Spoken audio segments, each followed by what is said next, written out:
Hi. So today I thought I'd start making some kind of doors for this thing. I know this is a sign, but it's good thick aluminum. And any piece of scrap is good for me. But anyway, here it is. I got it like that. Kind of get a good idea of how it's going to look with that being green. I might sand that down and paint it black so you get a real idea of how it's going to look. So that's where it is right now. I had these hinges here that have a recess in them, so it laid over the panel but flat on the body. See, that would be about where the top one would be. But I don't really like these hinges.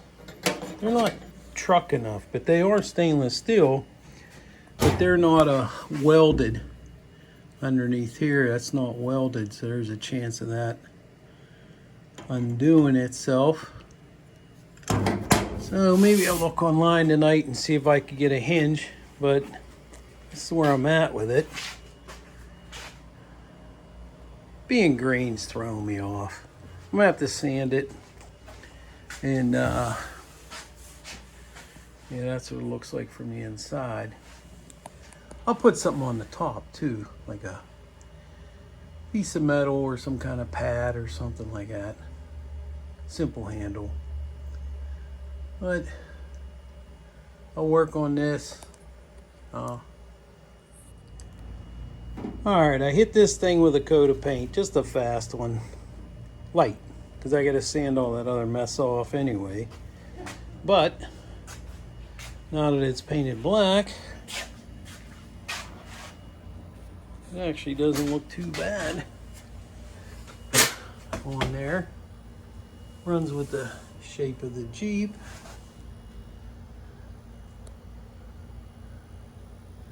Yeah, I think that skin's good. That was a hard time bending that aluminum. I don't have a brake for that stuff. But I think it's gonna work out. I like it. It's black now, it looks good. I gotta find some hinges and I gotta figure out some kind of top rail for this. Well, I found this piece of 5/8 bar. I'm gonna see if I can make some hinges out of this. I'll be back when I get figured out.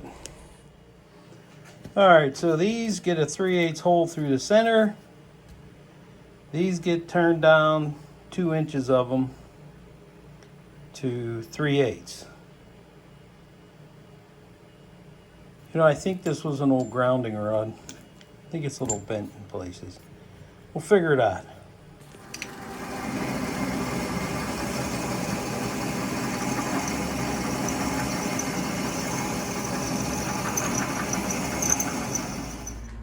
All right, got the first one of them cut down, and this got to go on there.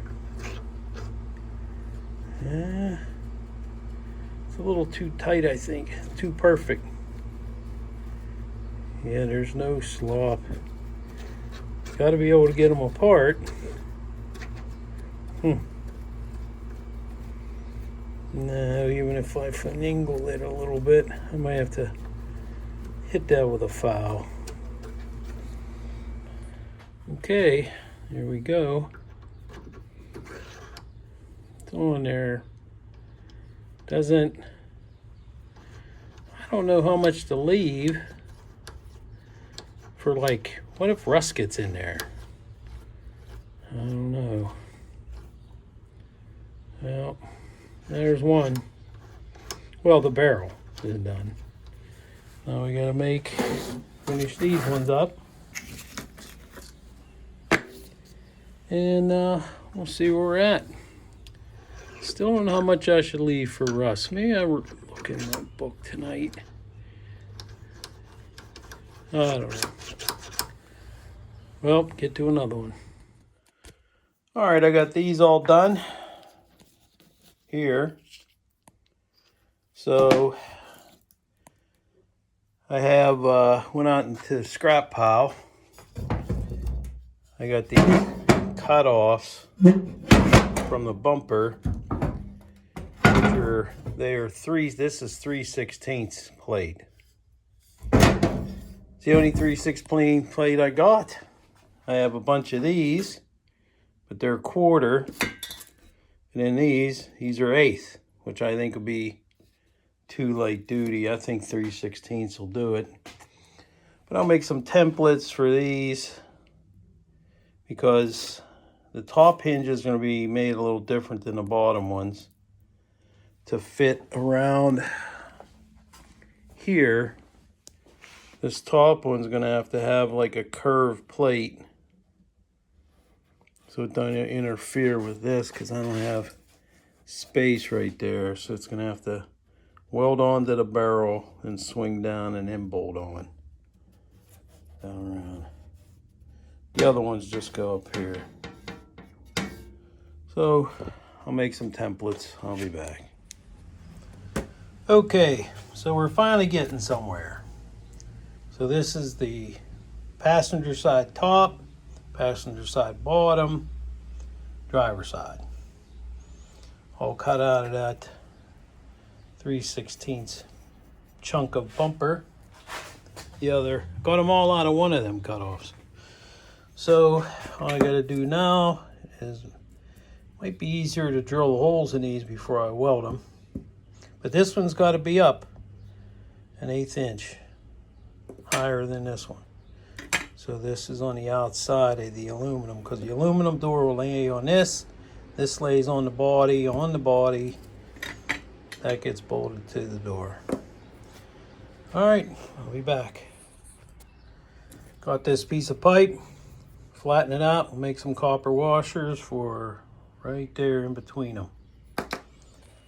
Can't believe they had these elevator bolts in stock down there. All right, so I got it mounted. You will see right there a little blue. That is 1/16 industrial shim. Them elevator bolts, I thought they were flatter than what they are, and you see they do stick out about 1/16. So little mess up there, but a little blue shim works out well. It swings open and closed the way you want it to. There it is. Shame is I can't open it all the way. But the reason I put the nuts on the outside is because these, I have no choice but to have the nuts, and I want them all to match. So they'll all get cut off and hit with some Flex Seal or something like that. So now for the top. I'm gonna make a top rail and a latch. Well, went out to the scrap pile. Got another piece of a sign.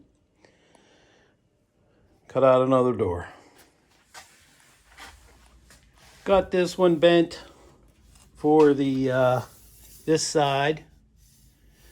I remember how I did it. I just clamped it to my workbench right here. Put a 2x4 across and bent it down. That's how I did that. But today I'm making the top rail for this. Regretfully, this 3/4 by 3/4. I had to actually buy this. I hate buying stuff. $20, $22 for this one piece. I think I have more in these two pieces than I do in the whole door. But here's what I'm doing with them. See how it's down on there. Gonna do that. And I just gotta recut this joint. I just cut it square so I get it on there so I could see where I want to made them together so I could weld it. And I'll put a couple little end caps on it down there. But all I did was cut a slot in the bottom. See? Slot in the bottom. I just cut it once with a single disc, and then I put a new disc on the grinder. So this one running the original groove, and this is the one I used first, so it was a little smaller. So it makes a nice little channel down through there, all the way down there. And then to put it on there, I'm going to use some connecting bolts, which I got to redo them, but all they are like this. That's a connecting bolt one side, and then the other side looks like this. So they just go together, and they have that flat head with the Allen key. So there it is, top rail.